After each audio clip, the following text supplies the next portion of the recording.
ఇదే విధి. హల్లెలూయా.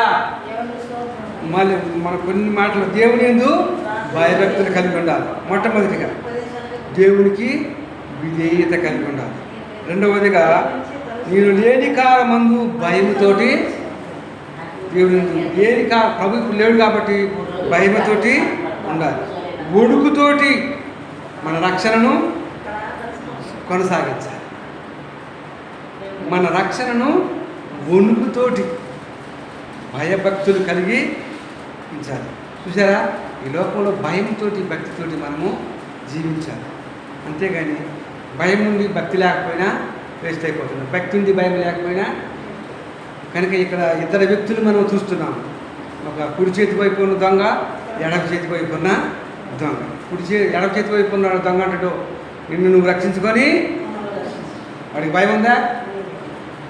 ఈ కుడి చేతి వైపు ఉన్న దొంగ అంటాడు, అయ్యా నేను ఉదయకాలం నుంచి చూస్తున్నాను, నిన్ను దొంగని కాదు, అనేకమైన దోపిడీలు చేశాను, దొంగతనాలు చేశాను, హత్యలు చేశాను, కనుక నాకు ఈ శిక్ష సమంజసమే. కానీ నన్ను ఒక్కసారి నీ రాజ్యంలోకి వచ్చినప్పుడు నన్ను జ్ఞాపకం చేసుకోమన్నాడు. దేవునికి స్తోత్రం. ఎప్పుడైతే ఆ మాట మాట్లాడే నువ్వు నాతో కూడా,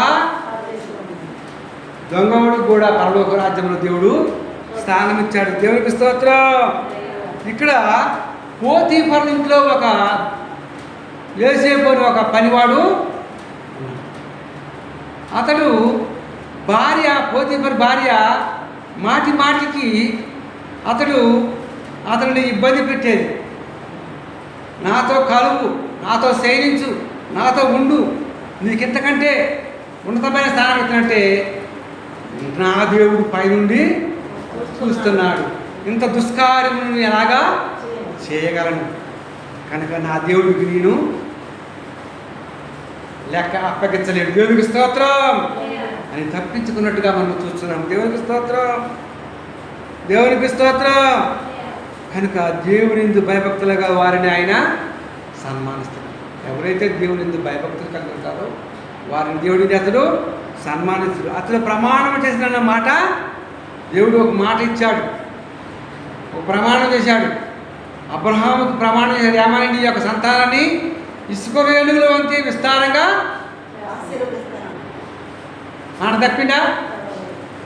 సారాకి 99, అబ్రహాంకి 100 సంవత్సరాలప్పుడు సంతానాన్ని ఇచ్చాడు. ఇస్సాకు అనగా నవ్వునిచ్చాడు. దేవునికి స్తోత్రం. కనుక మన దేవుడు మాట ఇచ్చి తప్పుకునే దేవుడు, అతడు ప్రమాణం చేసిన మాట ఇచ్చి తప్పుకునే దేవుడు. కనుక మనం ఏ కష్టంలో ఉన్నా, ఏ శ్రమలో ఉన్నా, ఏ ఇబ్బందిలో ఉన్నా, ఏ ఇంట్లో ఉన్నా, మనము ఆయన ఎందుకు భయంతోనూ భక్తితోనూ వణుకుతోనూ మనము ఆయన లేని కాలం ముందు మనము జాగ్రత్తగా మన దేహాన్ని కాపాడు. దేవునికి స్తోత్రం. ఈ లోక మాలిని మంటకుండా జాగ్రత్తగా కాపాడుకోమంటున్నాడు. దేవునికి స్తోత్రం. యోసేపు అదే చేశాడు. దేవునికి స్తోత్రం. ఈ లోక మాలిని మంటకోకుండా, అతడు పాపం మంటకోకుండా దేవుని మీద భయభక్తులు కలిగి జీవించాడు. కనుక అతడు ఉన్నతమైన బహుమానాన్ని పొందుకున్నాడు, ప్రధానమంత్రి అయ్యాడు. దేవునికి స్తోత్రం. తన యందు భయభక్తులు గల వారిని వారి కోరిక, దేవుని ఎవరైతే భయభక్తులు కలిగి ఉంటారో వారిని కోరిక నెరవేరుస్తాడు, వారిని రక్షిస్తాడు. కనుక ఈ కొద్ది మాటలు ముగిస్తున్నాను. క్రిస్టోఫర్ 810 ఛానల్ సబ్స్క్రైబ్ చేసుకోండి. అనేక మంది షేర్ చేయండి. ఈ వాక్యాన్ని అనేక మంది చూస్తున్నారు కానీ సబ్స్క్రైబ్ చేసి కనుక ప్లీజ్ సబ్స్క్రైబ్ మీ. ఆమేన్.